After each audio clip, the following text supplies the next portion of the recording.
الحمد لله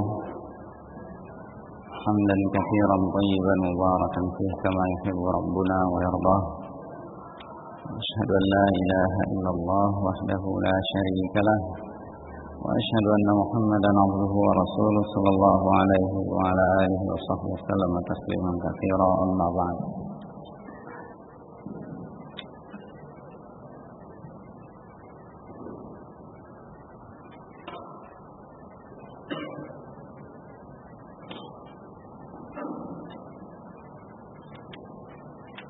baik, kita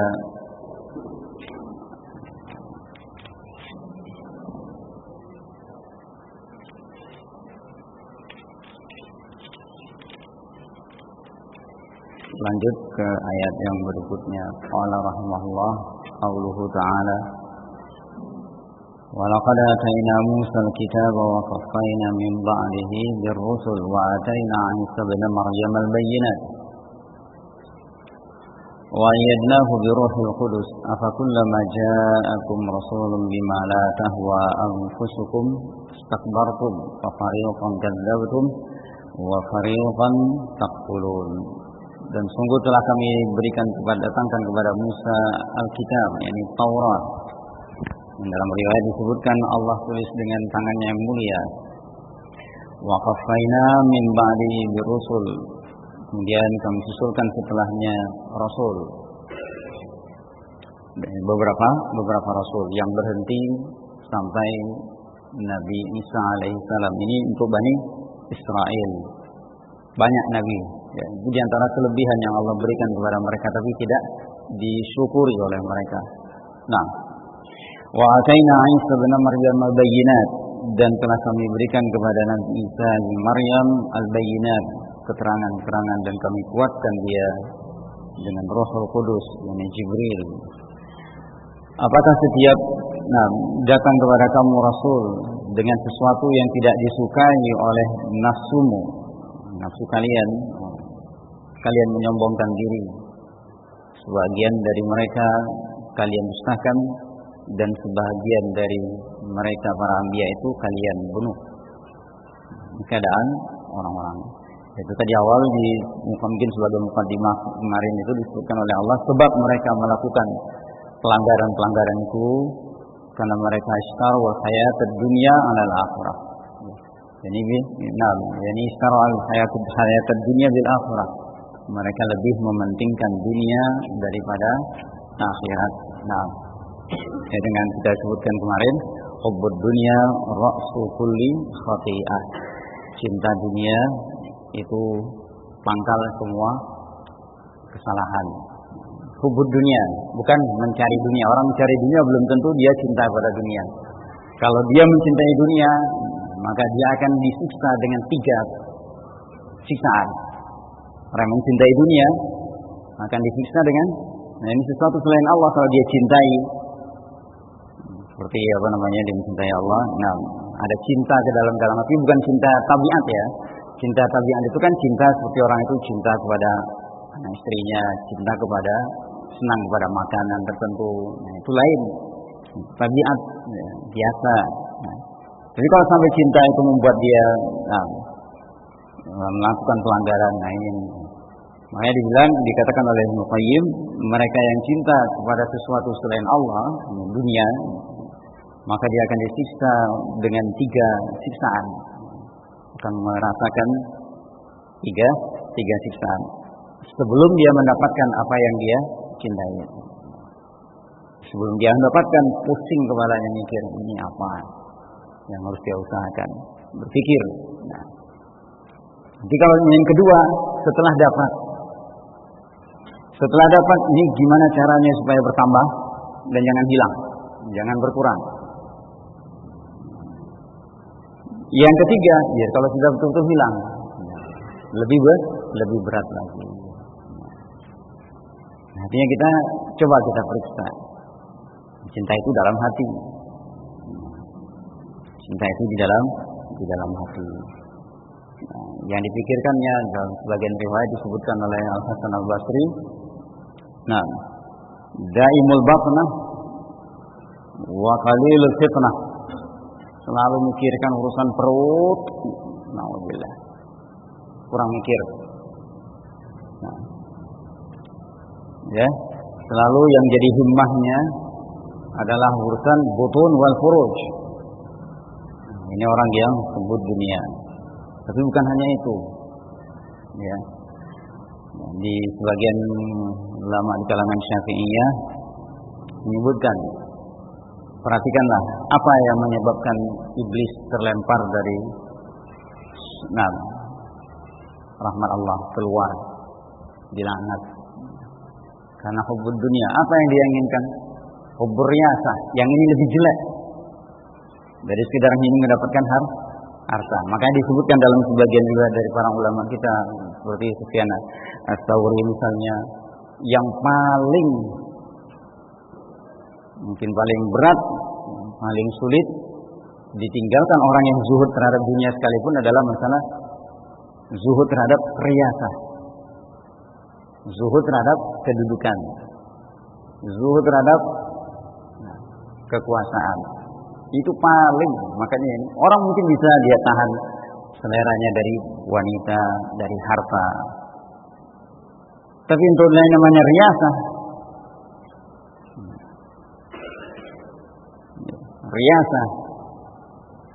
luar biasa, sulit untuk dia tidak zuhud, atau sulit untuk dia zuhud, bukan tidak zuhud, sulit untuk dia zuhud. Yang paling berat, yang paling akhir yang paling akhir untuk keluar dari hati orang yang betul-betul di kalangan shalihin.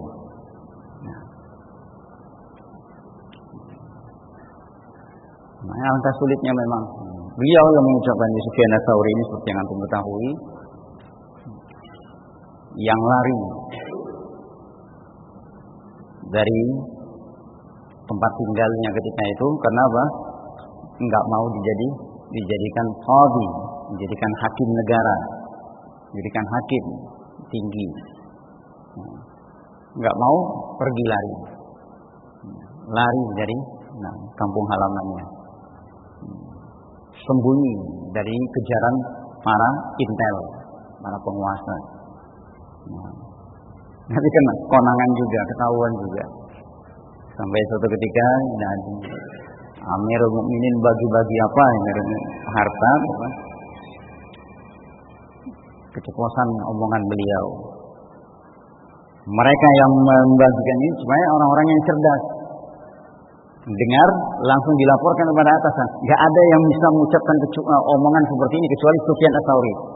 Ketangkap akhirnya.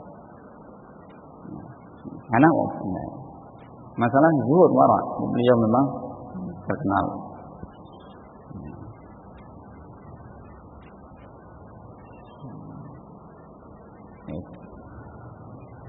Hubbud dunia juga. Kalau kita lihat kenapa ayahanda kita, ibunda kita Adam dan Hawa keluar dari surga. Hubbul khulud, karena ingin kekal ketika itu. Walaupun tinggal artinya ini sebagian ulama menyebutkan diantaranya mungkin seperti itu, dan bisikan syaitan. Nah, apa yang menyebabkan Qabil membunuh saudaranya Habil? Karena juga hubbud dunia, rebutan. Kalau kisahnya itu Israelian ya, seperti itu. Safkud dima, pertumpahan darah, kemudian namimah, qat'u silaturahim, memutuskan silaturahmi, itu juga pangkalnya adalah hubbud dunia.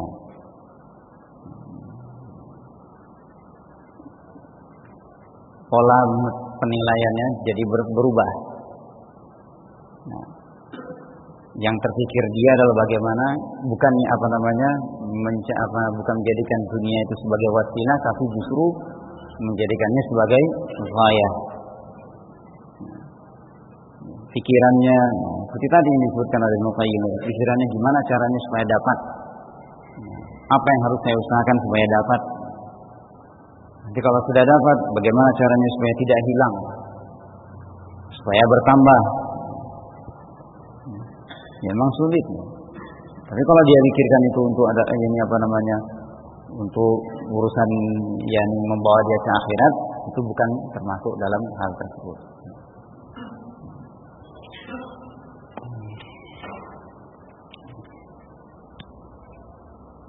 Qala rahimahullah, ayat ini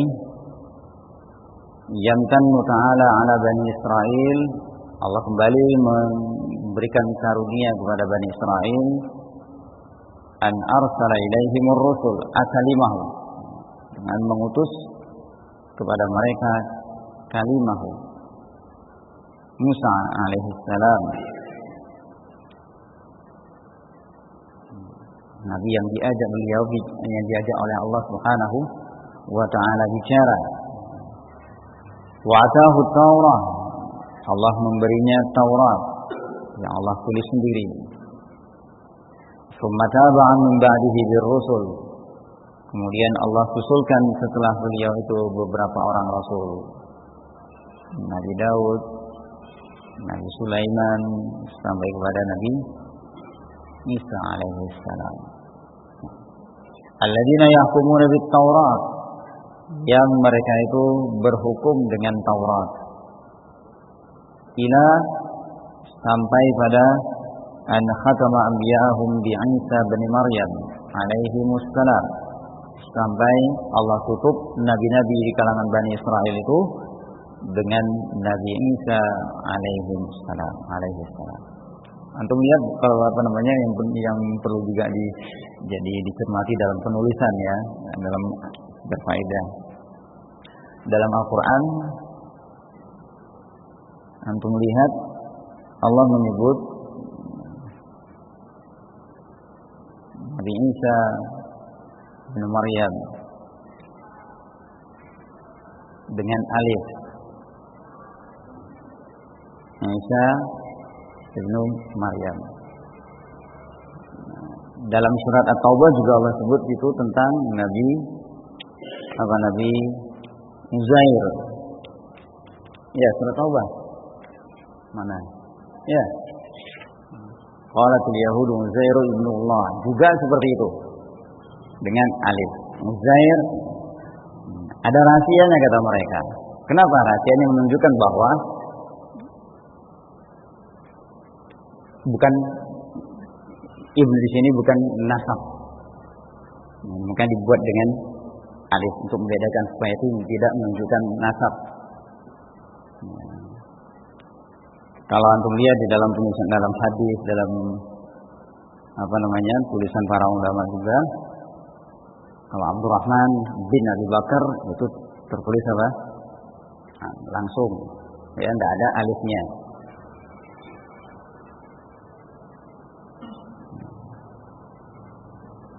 Lain penamaan dengan artinya dinisbahkan kepada walaupun tidak mutlak ya, dengan kakek seperti Imam Ahmad bin Muhammad bin Hambal, seringnya Ahmad bin Hambal. Bukan Rasulullah SAW menyebutkan dirinya ya, ana ibnu Abdul Muttalib. Baik, alat hal itu sekedar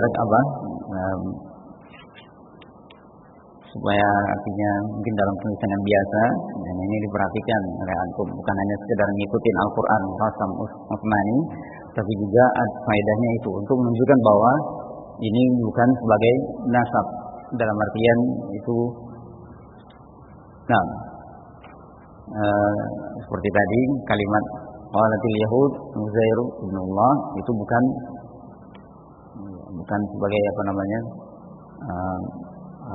badal atau itu jelas bukan sebagai nasabnya ke beliau rahimahullah. Ini kepada Maryam.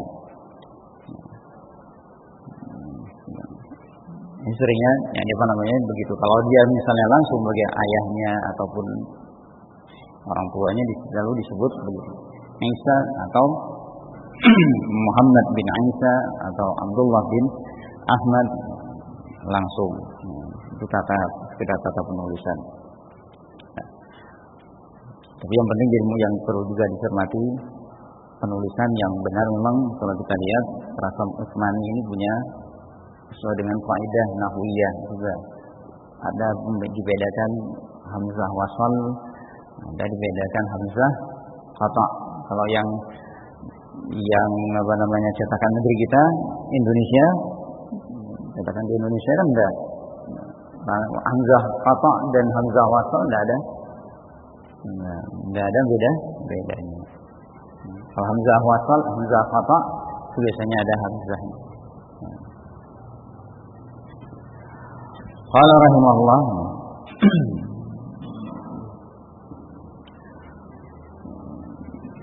Baik, qala wa atahu minal ayat al-bayyinat ma yu'minu ala mithlihi al-bashar. Allah memberikan kepada beliau Nabi Isa beberapa ayat keterangan yang jelas yang semestinya dengan yang semisal itu manusia akan bisa beriman. Mestinya beriman, tapi kan kenyataannya karena pengingkaran, terutama kedengkian, karena yang dihadapi oleh beliau ketika itu adalah orang-orang Yahudi. Wa ayyadahu bi Ruhil Qudus, bahkan Allah menguatkan beliau alaihi salam dengan Ruhul Qudus, ai qawwahu Allah bi Ruhil Qudus. Qala sarul mufassirin innahu Jibril alaihi salam. Wa qila innahu al-iman alladhi yu'ayyidu Allah bihi ibadah. Mayoritas mufassir menerangkan bahwa yang maksud Ruhul Qudus di sini adalah Jibril. Qila menunjukkan apa? Biasanya seringnya syirat ini menunjukkan kelemahan, pendapat yang lemah walaupun ada. Innahul iman, yaitu keimanan yang Allah kuatkan dengan keimanan itu hamba-hambanya. Sering jadi masyhur di kalangan para ulama fasir Ruhul Qudus ini juga adalah Jibril. Dalam bahasa lainnya juga disebutkan Namus al-Akbar.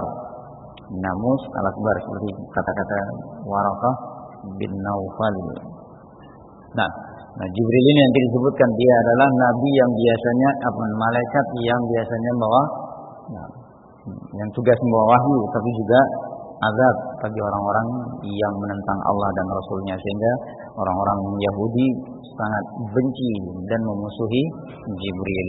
Qala thumma ma hadhihi an-ni'am allati la yaqdiru qadraha. Namun kemudian bersamaan dengan nikmat-nikmat yang tidak ada satupun yang bisa menghitungnya, menilainya. Lama ataukum, ketika datang mereka kepada kamu, yaitu para rasul.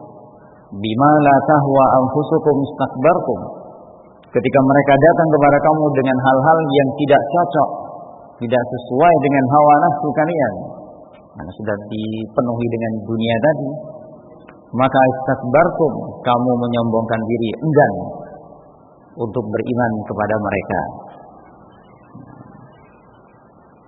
Fafariqan, sebagian minhum mereka dari para rasul itu kadzabtum, kalian dustakan, kalian ingkari. Wa fariqan taqtulun, bahkan sebagian mereka kamu bunuh. Ini keadaan mereka. Faqaddamtumul hawa 'alal huda, kamu kedepankan hawa nafsu, memperturutkan hawa nafsu daripada petunjuk, daripada iman. Wa asartumud dunya 'alal akhirah, dan kamu lebihkan, kamu utamakan dunia daripada akhirat. Wa fiha min at-taubih wa tasydid ma la yakhfa. Di sini ada bentuk celaan dan ancaman yang keras yang tidak lagi tersembunyi bagi orang yang mata hatinya hidup. Pangkalnya apa lagi? Hubbud dunya.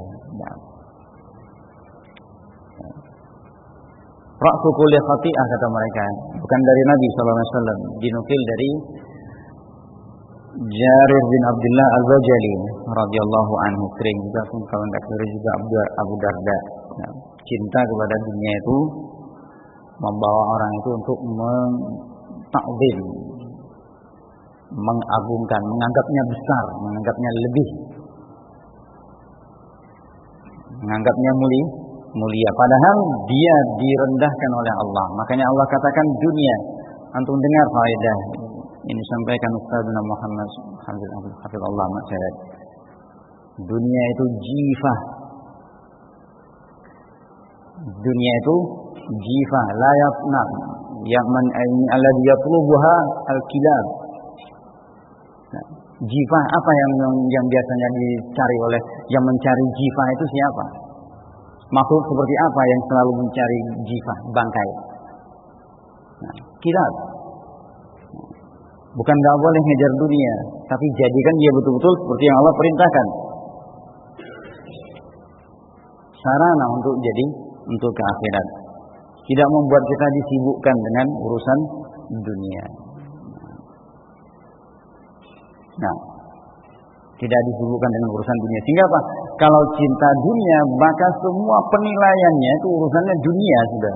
Nah, bukan cuma harta, ketenaran, nama baik, kedudukan, nah, jabatan, pangkat, status lah.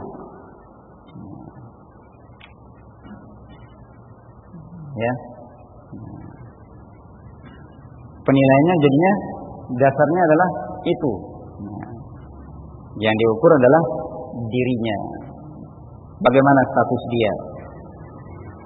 Bagaimana nama baik dia? Kehormatannya. Bagaimana kedudukannya? Hartanya. Itu yang jadi penilaian. Tidak lagi dengan kalau dia untung, kalau dia nama baik terjaga, kalau statusnya tetap, orang itu berarti dianggap baik. Kalau merugikan dia, itu orang itu musuh, lawan. Ya, ini yang harus kita.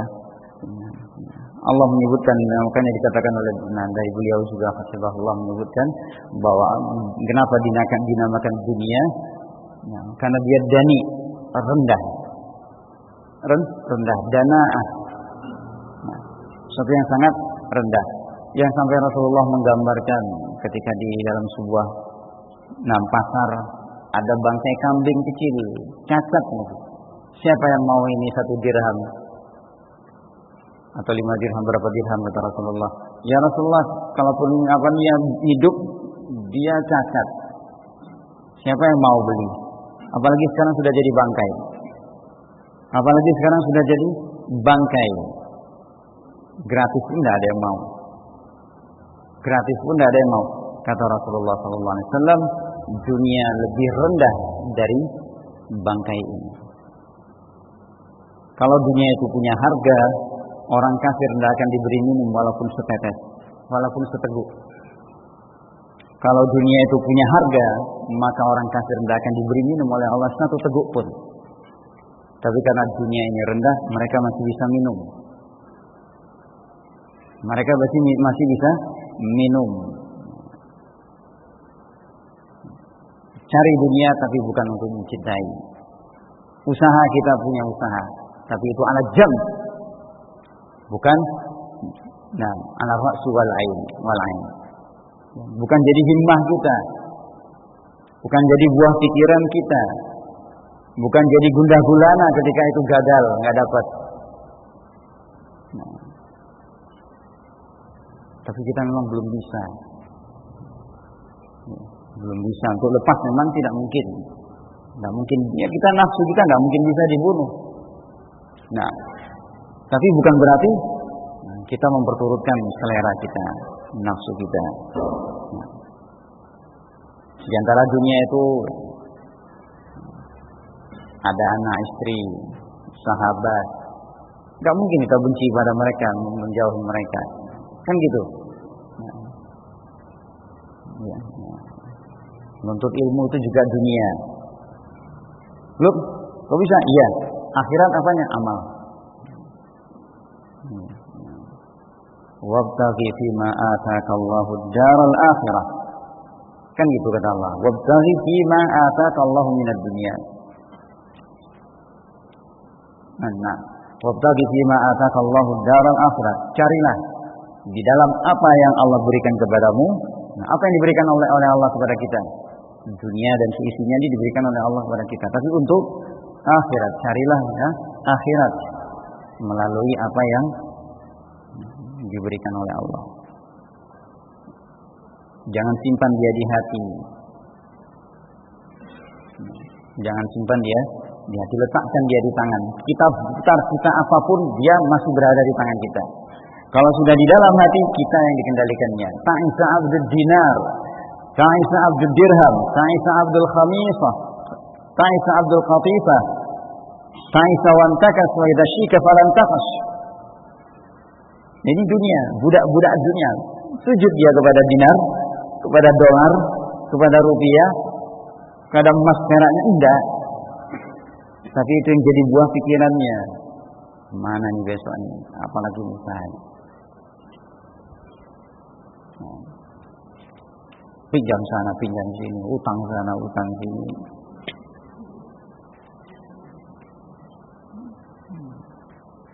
Riba, tipu menipu, dan nasallallahu alaihi wasallam. Padahal Rasulullah menyebutkan ad-dunya mal'unah. Dunia itu mal'un, dilaknat oleh Allah, dijauhkan dari Allah. Terlaknat dunia itu illa zikrullah wa mawala wal alim wal muta'alim. Itu yang selamat, kecuali yang di dalamnya itu dalam zikir kepada Allah dan yang mengikutinya, dan orang yang berilmu serta orang yang mencari ilmu. Selamat dari laknat. Jadikan itu sebagai sarana. Imam Syafi'i rahimahullah dinukil oleh Imam Nawawi dalam Riyadhus Shalihin. Antum lihat nanti dalam muqaddimah. Inna lillahi ibadan futana. Allah itu punya hamba-hamba yang cerdik, yang cerdas. Tarakud dunia li ajli fitana. Mereka tinggalkan dunia karena takut fitnahnya. Fitnah dunia ini luar biasa. Makanya dikatakan oleh Yahya bin Mu'az Ar-Razi, 3 musuh manusia yang paling berbahaya itu iblis, dunia, dan nafsu yang ada dalam diri kita. Paling berbahaya dari 3 ini nafsu kita. Kenapa? 2 ini sudah jelas dalam Al-Quran. Kalau kita orang itu berakal, dunia dan iblis sudah jelas. Mereka tidak akan pernah damai dengan namanya manusia, hatta orang saleh. Yang paling parah itu adalah yang di dalam diri kita. Dia yang menyambut 2 musuh di luar kita ini. Di dalamnya ada watak semut, sifat semut, suka ngumpulkan. Ada sifat-sifat seperti sifat kilab, rakus. Ada sifat unta, dendam, dan seterusnya disebutkan oleh Ibnu Qayyim.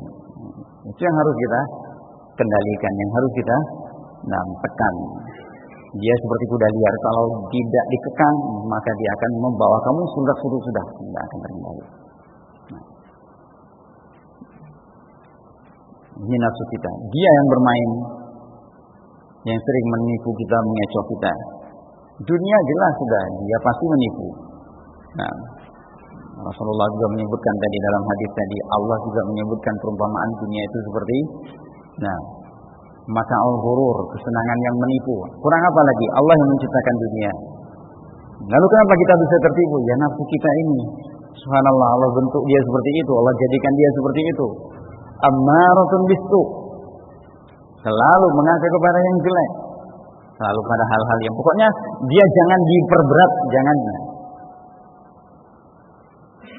Ingat tentang nafsu ini ya. Coba antum kurung diri sendiri 1 minggu. Tahan mengurung diri 1 minggu. Bisa enggak? sukarela, adalah nggak usah. Dengan kalau antum anak kurung, penjarakan seminggu. Gimana kira-kira? Mana yang lebih ringan? Mana yang lebih ringan?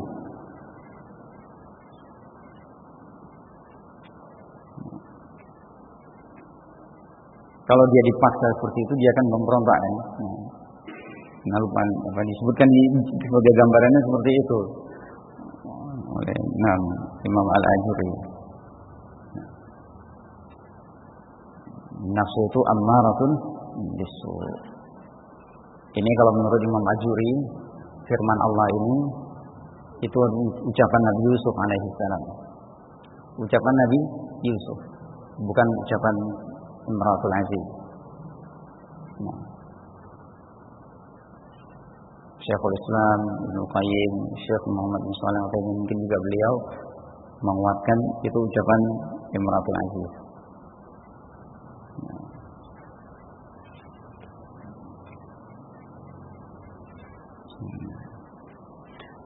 Baik.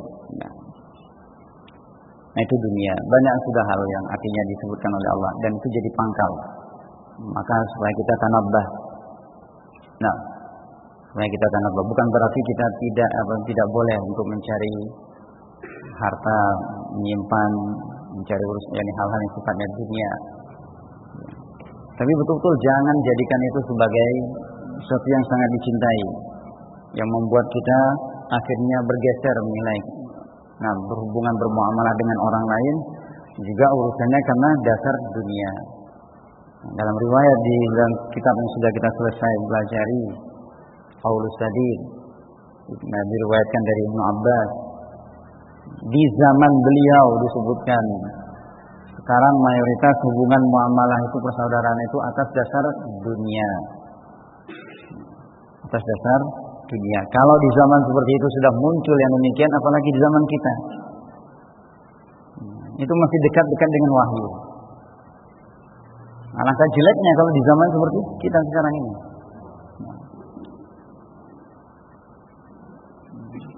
Urusannya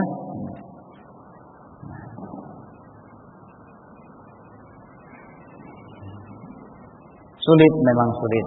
Illa man yassarahullah, kecuali bagi orang yang dimudahkan oleh Allah.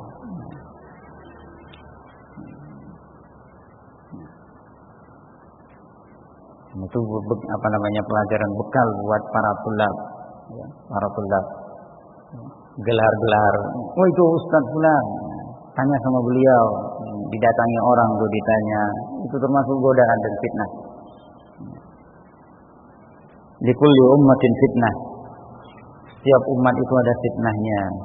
Wa fitnatu ummati al-mal. Dan fitnah umatku adalah harta. Tapi subhanallah, Rasulullah sallallahu alaihi wasallam sudah mengingatkan, mal faqra akhsha alaikum. Bukan kefakiran yang aku khawatirkan. Masya Allah, umatnya pasti kaya-kaya.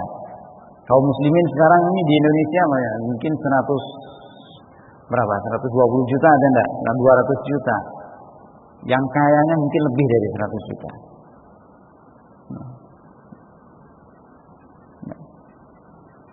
Ya, mungkin ada ratusan ribu orang atau 1 jutaan orang yang punya Mercy di negeri kita, kaum musliminnya lah. Nah, kaya itu. Harta. Bukan kemiskinan yang dikhawatirkan oleh Rasulullah, tapi antusabba alaikumud dunya sabban, dibukakan pintu dunia, dicurahkan dunia sehebat-hebatnya, dibentangkan. Fatanafasu fiha kama tanafasu fiha, fa ahlakatkum kama ahlakathum. Kemudian apa? Kamu berlomba, bersaing. Kenapa? Terlalu sering melihat ke atas, jadi terkilir enggak? Nah, udah satu lehernya yang lihat ke bawah lagi enggak bisa, sulit. Akhirnya berlomba, orang bisa, kenapa saya tidak bisa? Akhirnya dunia menghancurkan kamu sebagaimana dunia telah menghancurkan orang-orang sebelum kamu. Bani Israel hancur juga karena dunia. Pangkalnya dari mana? Dari wanita. Dunia ya, dunia. Nah, mereka wanita Bani Israel dulu pendek-pendek. Nah, supaya nampak tinggi, terlihat semampai pakai yang sekarang ini sepatu hak tinggi itu sudah ada model zaman ribuan tahun sebelum Masehi. Sebelum Masehi sudah ada, berarti kan ini mereka kan mengulang kembali. Zaman dulu sebelum katanya ada zaman primitif, zaman purbakala. Orang kan nggak pakai baju. Sekarang kan makin banyak. Dan ini memang jargon dan memang keinginan orang-orang Yahudi mengembalikan manusia itu seperti jadi orang primitif. Ya, mereka menganggap dirinya yang manusia. Ya, mereka paham bahwa kehancuran mereka karena dunia, karena perempuan, maka mereka berusaha di setiap negeri perempuannya dirusak. Muslimat dihilangkan rasa malunya, dihilangkan rasa malunya. Ini upaya mereka. Nah, tampilkan para artis, binatang-binatang film. Nah banyak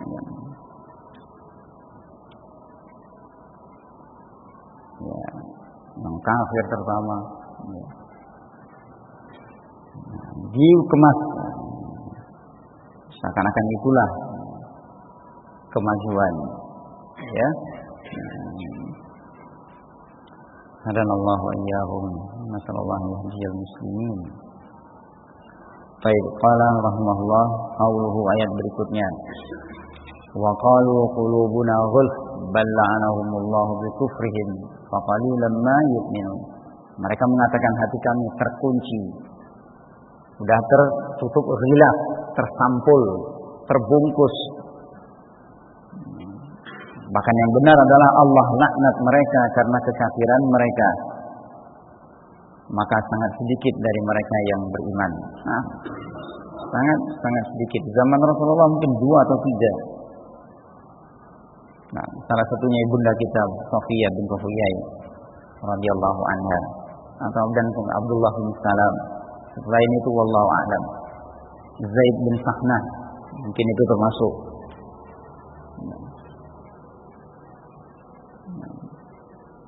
Makanya kata Rasulullah, kalau 10 ulama Yahudi zaman itu masuk Islam, maka yang lain akan masuk Islam. Tapi subhanallah, ketika Rasulullah bertanya kepada mereka, bagaimana kedudukan Abdullah bin Salam di kalangan kamu? Wa ibnu sayyiduna alimuna ibnu sayyidina wa ibnu alimina khairuna wa ibnu khairina, dipuji setinggi langit. Bagaimana kalau dia masuk Islam? Ma'adallah, semoga Allah lindungi dia. Jadi mereka kaum muslimin yang membaca sejarah Rasulullah sampai di Madinah itu mestinya sadar bahwa Yahudi sejak awal datangnya Islam itu sudah benci kepada Islam dan muslimin, kepada Rasulnya. Jangan harapkan mereka untuk damai dengan kamu. Ya, diperangi, tunggu perintah dari pemerintah, dari amir, dari pimpinan negara, nggak boleh sembarangan juga. Tapi dakwah membantah kebatilan mereka tetap dilakukan. Sekarang ini mulai lagi muncul trik-trik dan upaya untuk menodai Al-Quran. Mungkin antum ada yang dapat. Ya, sebagian ayat Al-Quran sudah mulai dipalsu. Alif Lam Mim, dzalikal kitabu la raiba fihi hudal lil muttaqin alladzina la yu'minuna bil ghaib. Ada tambahan seperti itu. Coba antum para thalabah kalau tidak betul hafal Al-Quran. Mulai sekarang mereka bermain, ya. Dibuat sekecil mungkin. Ada yang kemarin mungkin pernah mendapatkan Injil dalam bentuk Al-Quran dan dibatasi setiap pasalannya Bismillahirrahmanirrahim dengan bahasa Arab, tulisan Arab.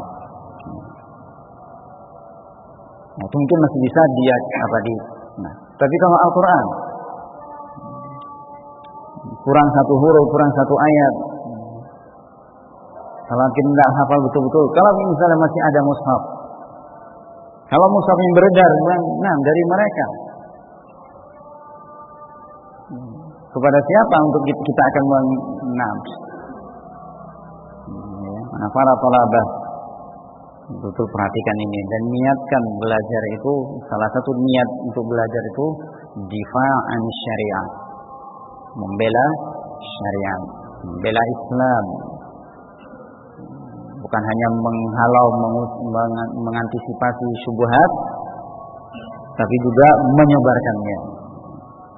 Bagaimana caranya bisa sampai kepada mereka al-haq.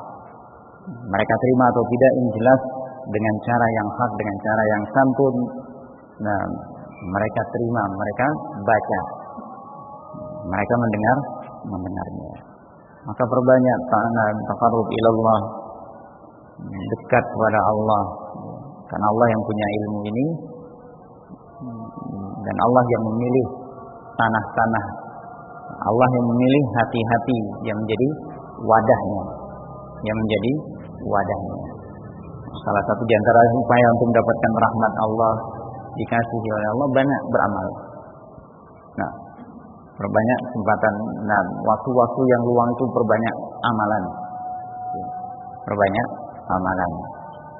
Entah itu murajaah, entah itu sholat sunnah, atau itu membaca seayat dua ayat, atau sehadis dua hadis, atau maklumat ilmu, baca, catat faedah yang nanti mendapatkan. Al-hifdzu khawan, karena hafalan itu pengkhianat. Pengkhianat. Apalagi di zaman sekarang yang banyak racun yang bisa merusak kekuatan hafalan dan ingatan itu. Qala rahimahullah, i'tadaru 'anil iman bima da'awtahum ilaih. Mereka meminta udzur, artinya mengajukan udzur. Kenapa mereka tidak beriman kepada apa yang kamu serukan? Kalau ini dengan lafaz seperti ini berarti bima da'awtahum ilaihi, yang ini ajakan dakwah yang kau sampaikan wahai Nabi sallallahu alaihi wasallam kepada mereka. Ya ayyuhar rasul. Tujuan pada Rasul. Bi anna qulubahum ghulfun ay 'alaiha ghilafun wa aghtiyah. Karena hati-hati mereka itu ghulf, terbungkus. Ghilaf itu sampul, bungkus. Wa aghtiyah, dan tutup. Fala tafqahu ma taqulun. Maka hati-hati tersebut tidak bisa lagi memahami apa yang kamu ucapkan. yakni fayakunu lahum bi za'mihim uzrun li adamil ilmi. Yani mereka seakan-akan nanti menurut mereka punya uzur bahwa mereka tidak punya ilmu, enggak paham apa yang diucapkan oleh Rasul sallallahu alaihi wasallam, yang dibacakan oleh beliau. Kenapa? Nanti kalau misalnya di hari kiamat mereka punya alasan. Kenapa? Kami enggak tahu apa yang dia sampaikan ya Allah. Wa hadza kadzibun minhum. Dan ini dusta mereka. Ya, bukan karena mereka tidak tahu, mereka juga pada mengerti bahasa Arab. Falihada qala ta'ala, oleh karena itu Allah mengatakan bal, bahkan yang benarnya adalah la'anahumullahu bikufrihim. Allah melaknat mereka disebabkan oleh kekafiran mereka. Dan Allah melaknat orang-orang yang kafir. Fala'natullahi 'alal kafirin. Annahum matrudun, mereka dijauhkan, diusir, mal'unun, dilaknat, bisa babi kufrihim. Dan kalau Allah sudah melaknat sampai anaknya tujuh turunan, berlaku laknat tersebut. Nah kalau orang Yahudi, kenapa sampai sekarang? Ya mereka turun-temurun seperti itu, ya kena laknat terus. Nah Allah menyebutkan juga dalam firman-Nya, lu'inal ladzina kafaru min bani Israil, dilaknat mereka oleh nabi mereka sendiri, raja yang mereka agungkan, Daud alaihi salam. Nah, melaknat mereka. Wa Isa bin Maryam, dan juga melalui lisan Nabi Isa mereka dilaknat. Dan dua nabi yang mulia seperti ini melaknat mereka, dan Allah melaknat mereka. Bagaimana mereka mau keluar? Maka karena saking putus asanya, sebagaimana iblis sudah putus asa, mereka tidak lagi punya keinginan untuk beriman. Antum harus ingat ini, wahai kaum muslimin. Mereka sudah putus asa untuk beriman. Sebagaimana Allah sebutkan tentang mereka.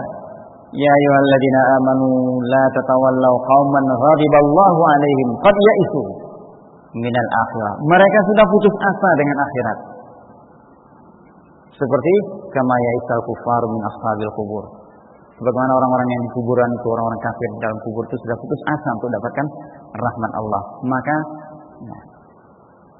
yang ada terhadap mereka adalah walaupun mungkin ini kita terhalang dengan aturan agama kita untuk memerangi, membantai mereka, tapi tetap perangi mereka dengan hujjah, dengan tulisan. Jauhkan umat manusia dari mereka. Kebencian, ya Allah menyuruh kita demikian, tapi kita tidak membantai mereka dengan sembarangan. Bagaimana kalau sebagian mereka jadi tetangga kita? Perintah dari Allah kita dahulukan mereka tetangga. Urusan tetangga lain lagi. Nah, kalau bisa mendakwahi mereka, hak mereka sebagai tetangga. Mereka bikin ulah. Nah, ada pemerintah kita. Ya, nah, kita punya juga ada aturan agama kita. Kebencian tetap harus ada di dalam hati terhadap mereka. Supaya apa? Waspada kita terhadap mereka. Nah, jangan akhirnya membuat kita terjebak. Dia baik sama kita, memang dia baik. Nah, tetangga misalnya, memang ya kita perlakukan mereka sebagai tetangga, sebagai mungkin atasan. Kalau dia misalnya kita bekerja di sana, atau kolega, relasi. Sebagaimana Rasulullah SAW bergaul juga dengan mereka. Bahkan beliau SAW menggadaikan baju besinya untuk 2 karung gandum dari orang Yahudi. Ya, kebencian terhadap mereka tidak boleh melunturkan sikap adil. La yajrimannakum syana'an qaumin ala alla ta'dilu. I'dilu. Tetap berlaku adil pada mereka. Ya, selama mereka tidak merongrong kewibawaan pemerintah kita, menodai agama kita, menghinakan Allah dan Rasulnya, mereka adalah sama. Nah, ini begini.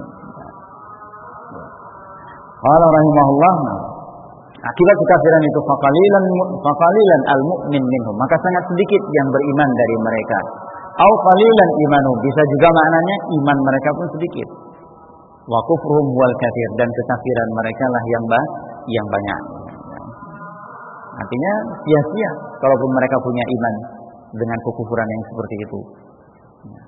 Menurut dia demikian. Wallahu a'lam, tapi yang lebih jelas mungkin di atas, yakni sangat sedikit dari mereka yang beriman. Nah, wallahu ta'ala a'lam.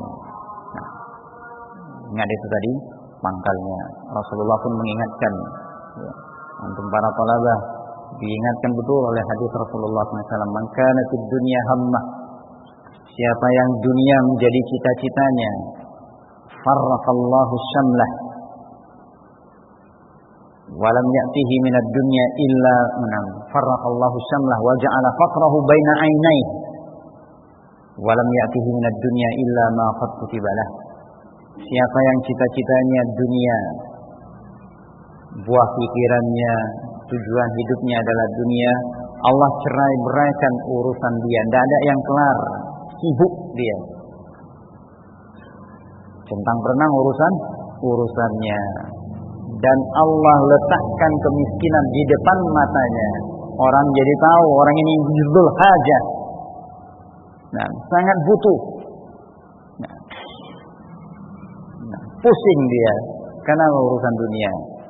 Dan tidak datang kepadanya dunia kecuali yang telah ditakdirkan, ditetapkan untuk dia. Wa man kana fil akhiratu hammah, siapa yang akhirat menjadi tujuan hidupnya, cita-citanya, jama'allahu syamlah, Allah satukan semua urusannya, baik, teratur, kondusif, mudah dia untuk beribadah, tidak menyibukkan dia dunia itu. Wa ja'ala ghinahu fi qalbihi, dan Allah letakkan rasa kaya di dalam hatinya, cukup. Nah, dia merasa cukup walaupun cuma dapatkan kifafan, segenggam tangannya. Wa atathu dunya wa hiya rahinah, dan dunia datang kepada dia dalam keadaan dunia tidak suka kepada dia. Datang dunia tanpa dia harus susah payah. Nah, ndak ngoyo dia, ndak ruwet. Allahumma la taj'alid dunya akbar hammina wala mablagha ilmina wala tusallit alaina man la yarhamuna wala yakhafu minka. Ya Allah, jangan kau jadikan dunia sebesar-besar tujuan hidup kami dan sebatas jauhnya ilmu kami, dan jangan kau kuasakan kepada kami orang-orang yang tidak menyayangi kami dan tidak takut kepada Engkau. Wallahu a'lam bishawab. Ini yang mungkin bisa kita baca, mudah-mudahan bermanfaat. Subhanakallahumma bihamdika asyhadu an la ilaha illa anta astaghfiruka wa atubu ilaik.